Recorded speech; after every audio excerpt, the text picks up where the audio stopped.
Mais uma conversa franca em apontamento das Jornadas Mundiais da Juventude. Hoje estamos com o Diogo Gaspar SJ, e é um jesuíta em formação, meu conhecido também de tempos de Coimbra, e que eu agradeço muito a presença para esta conversa tão franca quanto possível sobre o tema Juventude e Vida Consagrada. Eu, por acaso, não morro de amores pelo epíteto de juventude, mas não há outro melhor. Enfim, gente aqui assim mais ou menos nova. Diogo, eu ia começar por pedir que te apresentasses, dizendo aquilo que entendesses sobre o sítio onde estás e de onde vieste, que também faça perceber a quem nos vê ou escuta porque é que te convidámos para este tema. Então, diz lá quem és. Então, olá, eu sou o Diogo, sou jesuíta, como o Nini disse.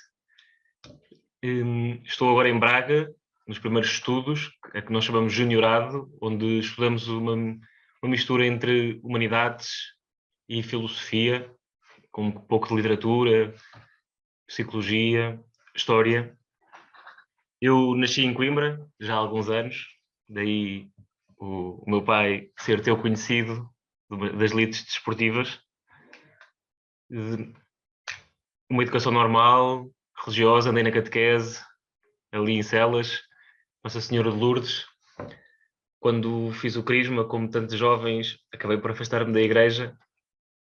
Aos 18 anos vou para Lisboa estudar, a reboque do fascínio que eu tinha pelos satélites, pela exploração espacial em particular. Gostei muito de estudar em Lisboa, no técnico. No técnico eu tenho assim uma experiência uma primeira conversão ligada à Missão País. Eu tinha assim o sonho de fazer uma missão em África, quando era miúdo, mas eu sei aquelas coisas, sonhos de criança. Mas fiz uma missão país e foi assim que eu conheci os jesuítas. Eu até aos 20, 21 anos nunca tinha conhecido os jesuítas. Cruzei-me com os jesuítas, com o Gonçalo Castro Fonseca, na missão país, onde acabo por conhecer o Copave. Depois, muito rapidamente, termino o técnico, começo a trabalhar em satélites, a partir do que eu sempre tinha sonhado. Mas depois, assim, de 2 anos de trabalho, salta assim um sonho da gaveta, daqueles sonhos que nós temos arrumados, de fazer uma missão em África. E sem dar por ela, passado um ano, estou aí para Moçambique com os leigos para o desenvolvimento, assim uma ONG ligada aos jesuítas, de espiritualidade inaciana, onde acabo por ser introduzido aos exercícios, 3, 7 dias, uma vida de oração mais regular, e sem dar por isso estou em Moçambique, e passa um ano, passam 2 anos e meio, e no final do segundo ano, em missão, surge-me assim uma questão: e se o resto da minha vida fosse isto? E se eu sou chamado a ser religioso? E foi assim como uma experiência difícil de explicar, que assim, coerente, fazia sentido. E andei quase 2 anos a lutar contra. Achava que ia conseguir. Não, isto é para os outros, não é para ti. Nem para mais tens uma formação científica. As pessoas dizem que eu sou muito racional. Volto a Portugal, pronto, em conversa com o Perru, decidi que era melhor trabalhar um bocadinho e voltar a jogar basquete, que era uma coisa que eu sempre tinha feito, a sair à noite, a estar com os amigos. E depois, passado nem um ano e meio, entrei no noviciado em Coimbra. E depois de 2 anos no noviciado, cheguei agora aqui há 2 meses a Braga para este primeiro tempo de estudos. Muito bem, ok. Acho que é um trajeto engraçado. Diríamos que sempre tiveste uma aspiração às coisas do céu, por via da astronomia e agora por esta via. Uma vez tivemos aqui uma conversa franca com o Carlos Filhais, que era qualquer coisa à volta do céu e do céu, precisamente. E é interessante, eu até era capaz de começar por aí, porque Galileu Galilei, quando espreita as estrelas e a partir da sua curiosidade, a ciência se começa a esboçar como a conhecemos hoje, faz-me sempre sintonia o facto da palavra desejo ter a ver com querer ver as estrelas, uma aspiração que nos transcende e que nós, enfim, desejamos, é isso mesmo. Enfim, assim como tu desejaste ir estudar para Lisboa, para o técnico, e porventura trabalhar em satélites, depois qualquer coisa que te inquietava também tinha a ver com o desejo. Eu estou em crer que hoje, provavelmente sempre, mas hoje parece-me um pouco mais claro, que do ponto de vista destas vocações consagradas e concretamente dos jesuítas que estamos a falar, a gente não vai lá se não for por desejo, não é? Quer dizer, aquilo que verdadeiramente inquietava não era de certeza uma aspiração moral, no teu caso não de certeza pressões de família que havia outrora, nem sequer ideais muito estéticos, digamos assim, sobre o que vinha a acontecer. Tu concordarias que a mola, o que te inquietava, o que te trouxe aqui foi o desejo? Eu acho que sim. Eu não tenho mesmo que dizer que sim. Eu sinto um desejo de mais, de coerência, desta busca de procurar o que é que eu sou chamado a fazer, onde é que eu sou chamado a estar, a quem é que eu sou chamado a acompanhar. Este desejo de mais, o mágis, que é assim, uma expressão muito iraciana, que não é só mais, mais, mais, mas o melhor. Acho que, no fundo, há aqui um desejo que habita em nós e que podemos viver a vida inteira a reprimi-lo, fazendo mil e uma coisas, ocupando-nos, quando paramos, quando dar o exemplo dos exercícios, mas não só, quando falamos, quando somos acompanhados espiritualmente e pomos cá para fora aquilo que experimentamos, muitas vezes damos conta de que estamos a ser chamados a algo diferente, um bocadinho diferente, Okay? algo mais. Essa disponibilidade, certamente no teu caso, vem muito das mãos, não é? A missão em África, o exercício com os mais frágeis, suponho que foi também, tu sentiste primeiro, já tinhas esse sonho de miúdo, e depois foste ali com as mãos e pelo que contas da tua história, isso agudizou os ditos desejos. Tu consegues fazer um bocadinho memória, Diogo, nesse durante, e se quiseres também, desde que entraste no noviciado até agora, dos teus principais receios, enfim, deixa-me antecipar um pouco, no teu caso nem sei se seria assim, mas imagino que alguns de vós possam ter receio das exigências em termos de formação filosófica ou teológica que não seja muito atraente a princípio, ou o facto de, como sabemos na Companhia de Jesus, a formação ser bastante longa até ter o canudo, pá, e algumas autonomias, o receio de, enfim, não ser capaz, não conseguir, estar enganado, enfim, quais são, ou quais foram, e alguns deles porventura ainda com matizes, as principais preocupações e receios que te acompanharam ou acompanham. Eu regresso assim um bocadinho antes, 2 meses antes de entrar no noviciado, foi quando eu comecei a contar às pessoas.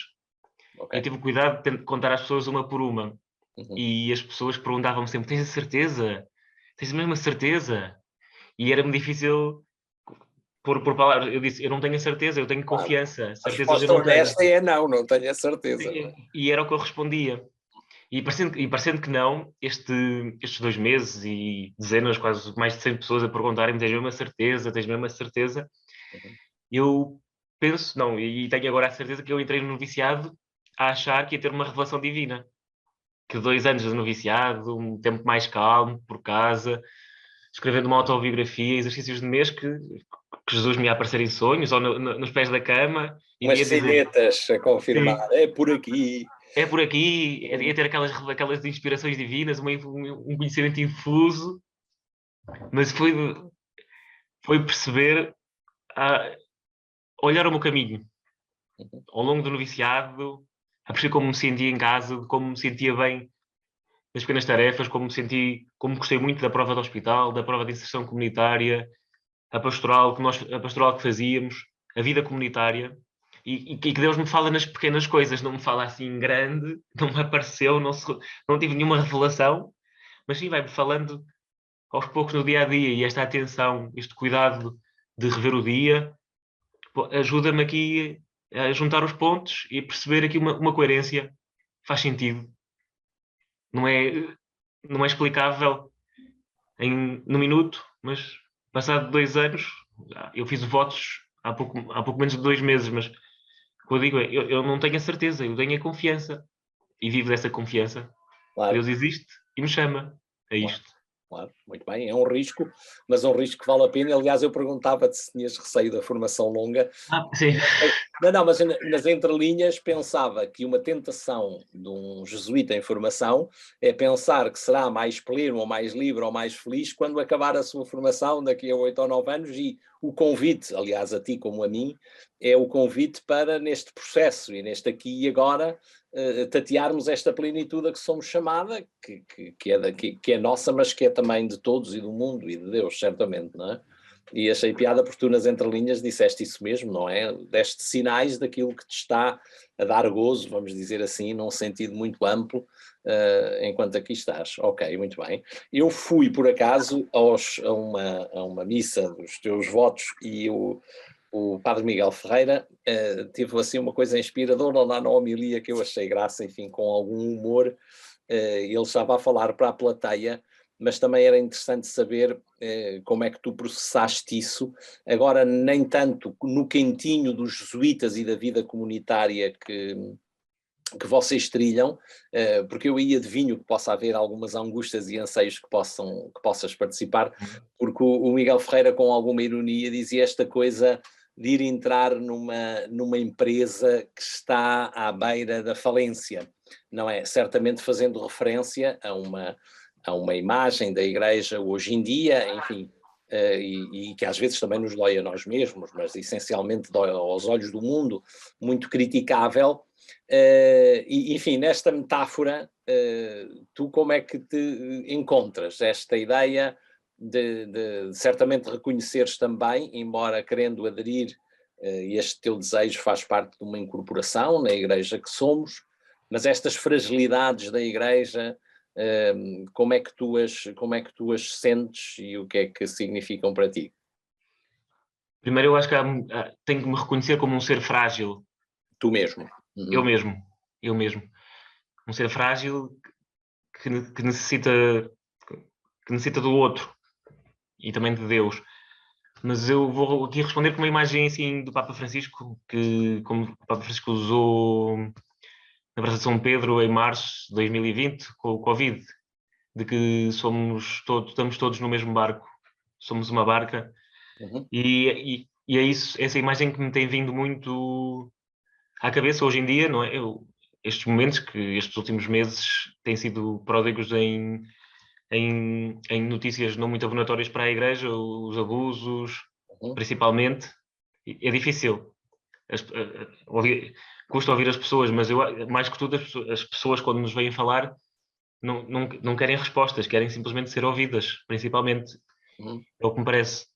Por isso eu acho que é uma disponibilidade para ouvir as pessoas e que o Espírito Santo nos fala de fora de quem não está, não gosto de dizer dentro da igreja, mas de quem não, à partida não se assume como cristão, como católico.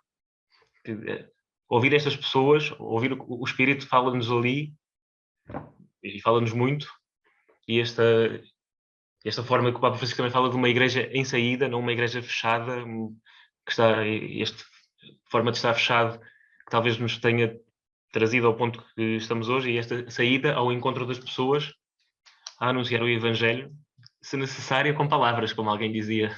Certo, certo. É. Eu posso adivinhar que, embora a empresa possa parecer em falência, o CEO da empresa, o Papa Francisco, ter-te-á animado.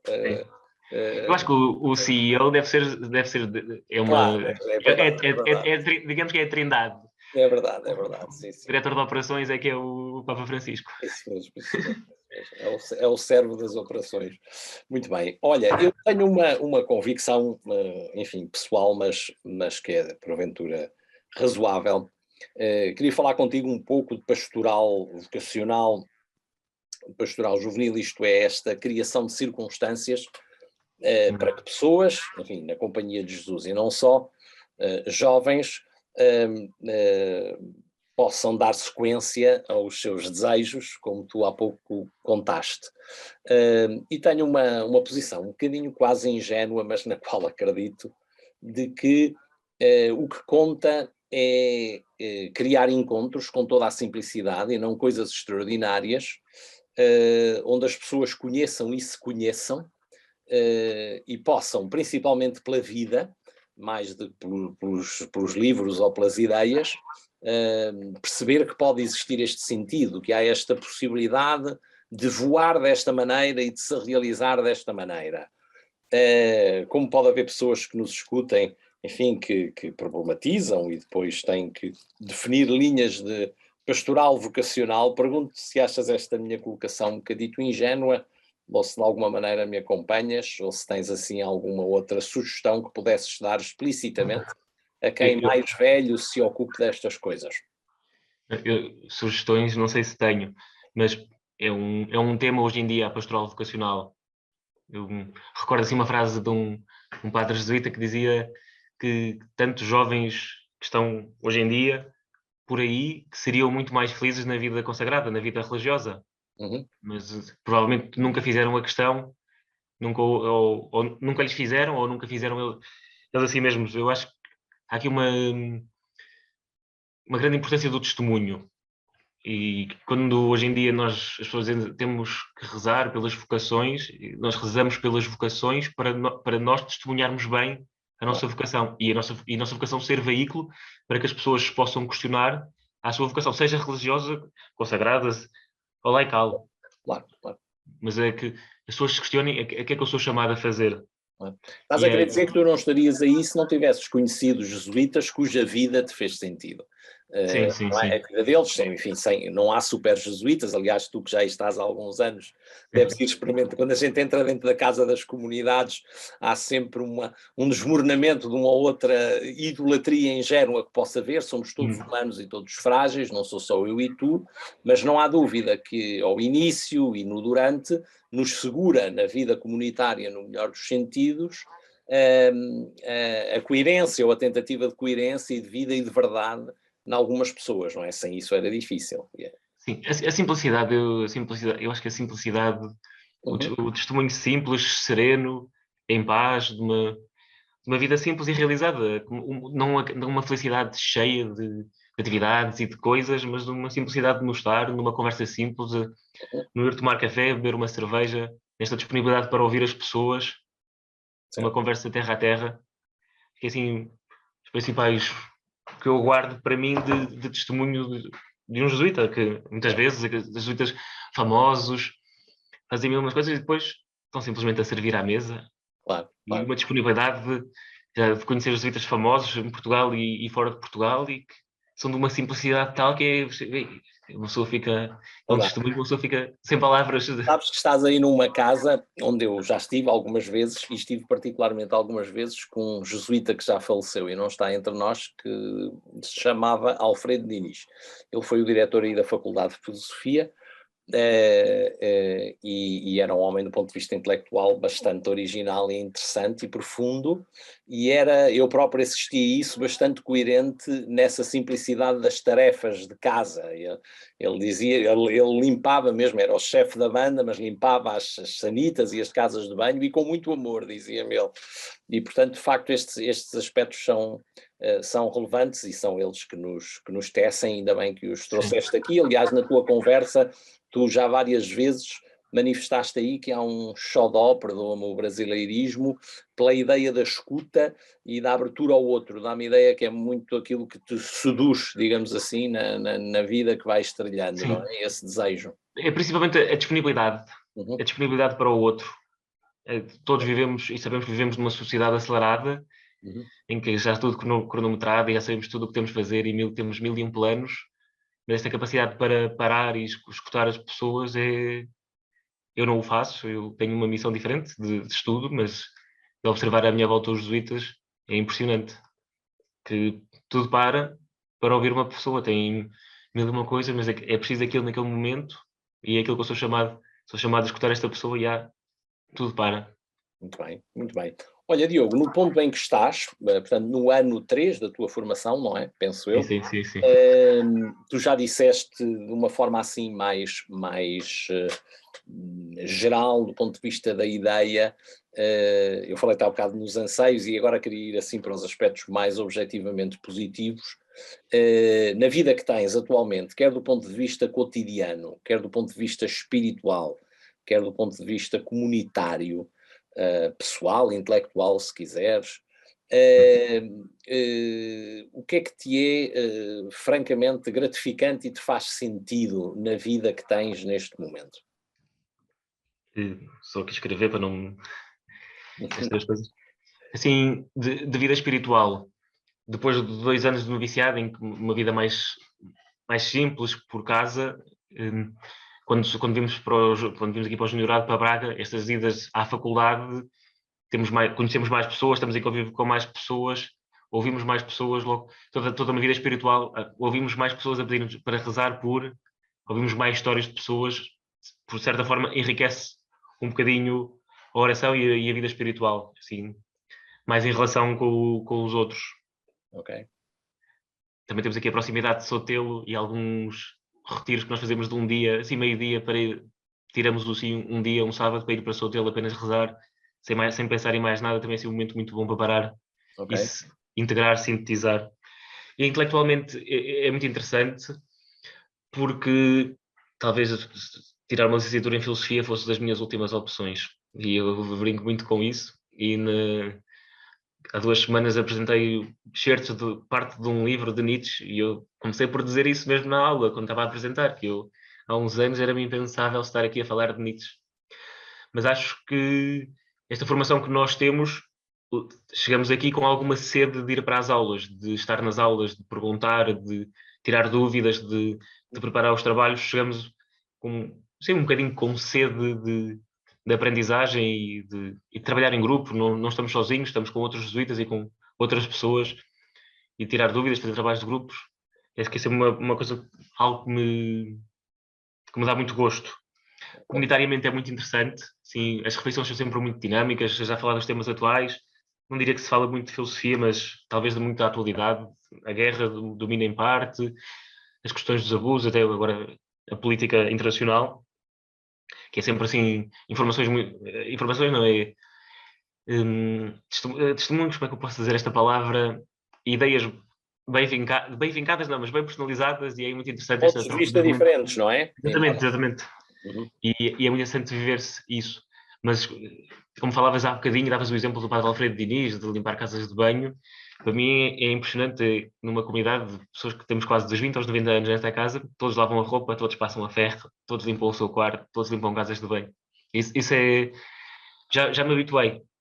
Mas se eu parar 2 minutos para pensar, é impressionante, que é uma simplicidade que nos liga à terra, faz-nos mais humildes. As pequenas atividades domésticas, já Santo Inácio o propunha e não era por acaso.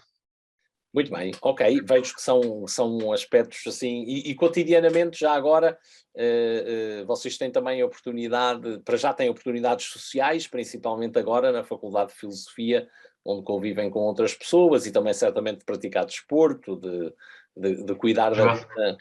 jogar futebol com seminaristas, isso é assim uma experiência Claro. interessante, que dá para, assim, para conhecer também toda uma vida religiosa e de seminários a que não estamos habituados. Temos assim um convívio mais perto.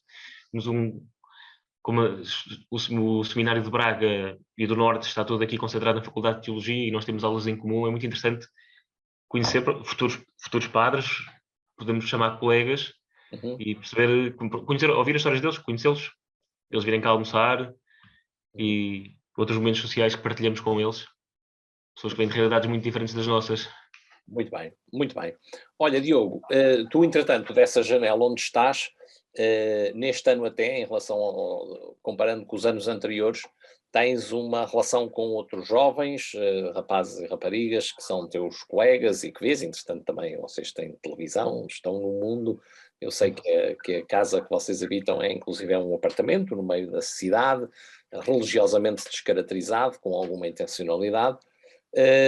Como é que tu vês hoje a malta nova, para não irmos buscar o tal epíteto que acho foleiro de juventude, mas que tem este título, como é que tu vês, que olhar é que tens? Enfim, certamente traz um ou outro ângulo crítico, como não pode deixar de ser, mas imagino também que com mais ou menos ginástica consigas ter um olhar também contemplativo, de esperança sobre esta geração, que tem vicissitudes, que tem fragilidades várias, mas que certamente tem grande futuro e pujança. Como é que tu vês a juventude? Uma vez que esta nossa conversa franca tem uma direcionalidade para as Jornadas Mundiais da Juventude? Eu, como disseste com esperança, eu vejo como um espírito, diria, muito positivo. Até esta semana ouvi duas pessoas a dizer que eu tinha uma visão muito positiva do mundo e também o partilho com os jovens. Eu tenho assim, eu principalmente convivo com os jovens, com a juventude, dos 15 aos 20 anos, através da pastoral. Da pastoral, muito à base do GVX e da CVX. E eu fico impressionado, este desejo de interioridade, de espiritualidade, este desejo de conhecer a Igreja, de conhecer coisas simples, desde a história da Igreja, dos sacramentos, da doutrina social da Igreja. Há assim uma sede, uma fome, um desejo de conhecer e um desejo de interioridade, de se conhecerem melhor espiritualmente, de que muitas vezes sentimos que os jovens vivem assim numa vida acelerada, que não querem saber de nada, super centrados, mas a minha experiência agora não me diz isso. Se calhar posso viver num mundo, numa parte de uma bolha, é possível, não o nego, mas com quem eu convivo é cheio de esperança, os jovens com uma alegria e com uma vontade eles entusiasmam-me a mim, por isso enchei-me de esperança. Normalmente, quando vou a estes encontros com jovens, saio de lá,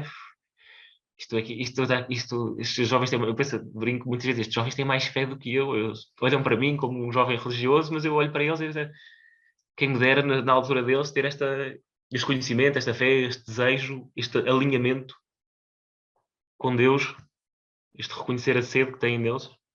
Muito bem, muito bem. Ok, nós há pouco já dissemos que todos os voos, todos os mergulhos, enfim, tu falaste da vida consagrada, mas por acaso até podemos, em relação ao casamento também, quando alguém diz que vai casar com alguém, ele também pode tens a certeza, não é? E de facto são mergulhos e voos que se tecem também na dúvida e no risco. Tu ainda és muito mobilizado por aquilo que deixaste para trás, ou vais ter que deixar para trás?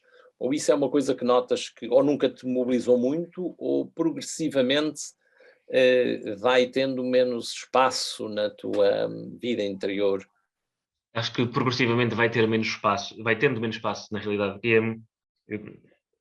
Apesar de ser tudo muito recente, recordo os primeiros tempos do noviciado, em que pensava nos trabalhos que já tinha tido, nos trabalhos que eu não aceitei, nunca fazia, até mesmo na vida afetiva, os relacionamentos que tive, os relacionamentos que podia ter tido, já foram mais presentes na minha vida espiritual do que o que são hoje. No Imagino fundo, também a autonomia, não é? Portanto, no sim, sentido estou liberdade mais para bem. fazer imediatamente o que se quiser. Sim, estou mais bem arrumados, e não é arrumados metidos numa gaveta, estou mais bem integrados na minha vida. Estou de bem com as pequenas decisões que eu fui tomando ao revisitá-las e olhando, percebendo, sim, foi bom e faz sentido. Isto faz sentido tendo em conta ao que cheguei hoje. Claro, percebo. De vez em quando me posso sempre lembrar de alguma coisa que tenha ficado para trás. Acontece, ninguém está imune a isso, seja a vida religiosa, consagrada, laical, Claro. património. Muito bem, ok. Diogo, estamos a chegar ao fim da nossa entrevista.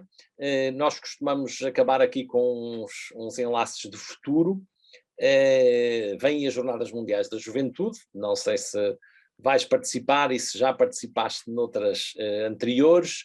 É conhecido também no tempo anterior às jornadas propriamente, há uma atividade animada pela Companhia de Jesus intitulada Magis, onde também és capaz de ter um pé, mas relacionado com as Jornadas Mundiais da Juventude, eu fazia-te uma pergunta assim livre, à tua vontade, sobre o que pensas, o que aspiras, como vês o futuro da Igreja, do mundo, dos jovens e não só, enfim, deixar aqui o teu olhar e, se quiseres, um bocadinho o teu sonho.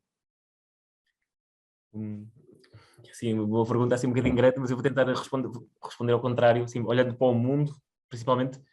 Eu acho sempre um mundo mais...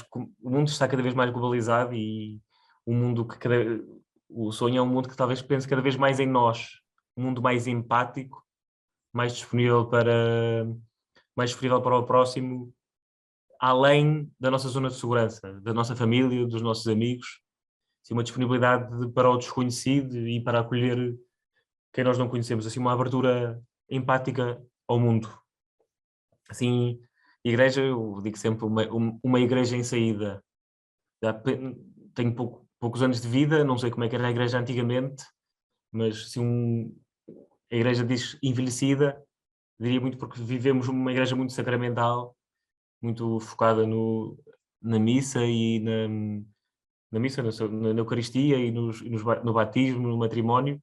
Assim, uma igreja em saída que evangeliza, que está junto das pessoas, que participam em atividades, que se preocupa com com o presente e com o futuro das pessoas, acho que será o principal. Escuta, não é? Nas tuas palavras, não é? E uma igreja movida pelos leigos, os religiosos, os padres, estão aqui para ajudar, não são um motor. São, no fundo, pessoas que ajudam, uma igreja descentralizada, que confia nos leigos. Este movimento, desde o Concílio Vaticano II, que cada vez há menos padres e menos irmãs, e há cada vez mais leigos e leigas a assumir cargos na igreja e que desempenham tão bem ou melhor que padres. Depois, em relação às Jornadas Mundiais da Juventude, eu nunca participei, e penso que esta será a minha primeira vez, e também no Magis. Eu olho assim a jornada assim como uma oportunidade para muitos jovens, principalmente para os portugueses, mas de assumirem a sua espiritualidade, a sua religião. Muitas vezes os jovens, e eu também já o vivi, assim por esferas, não é? Eu vou à missa, eu até posso dar catequese, e assim é assim uma esfera que eu, se for sair à noite, se eu for ao bairro alto, Não vou falar desse assunto, não é? eu não falo desse assunto porque vou ser incompreendido e deixar que porque a igreja, a minha espiritualidade, a minha fé envolve todas as áreas da minha vida, não é algo à parte, e acho que isto as Jornadas Mundiais da Juventude poderá ser um momento de evangelização, na verdade, mas de um compromisso dos jovens, isto é sério. Para os jovens, principalmente os portugueses, sentirem isto faz sentido, isto é coerente, e a igreja não é a igreja dos outros, é a minha igreja, depende de mim. A igreja será tão melhor quanto mais eu for comprometido com ela. E com uma igreja feita de pessoas, e esta barca, não é? Esta barca que o Papa Francisco diz, tem remos para todos, e todos podemos ajudar a levar esta barca a bom porto, estamos sempre a caminho, e acho que é isso acho que os jovens podem sentir, sem nunca ter estado, mas sentirem-se impelidos a colaborar. Muito bem, Diogo. Muito bem, acabámos por falar em barca, também já tinhas falado, barca e igreja são duas coisas que têm muito a ver, e eu também como tripulante deste barco, embora tu não tenhas ido para Jesuíta para que te agradecessem, também queria agradecer a tua coragem, a coragem de seguires o teu desejo e os frutos que muitas pessoas têm e terão por causa disso, e desejar-te que tenhas ótimos voos e ótimos caminhos nessa tua viagem, que é a nossa viagem, está bem? Obrigado, Obrigado.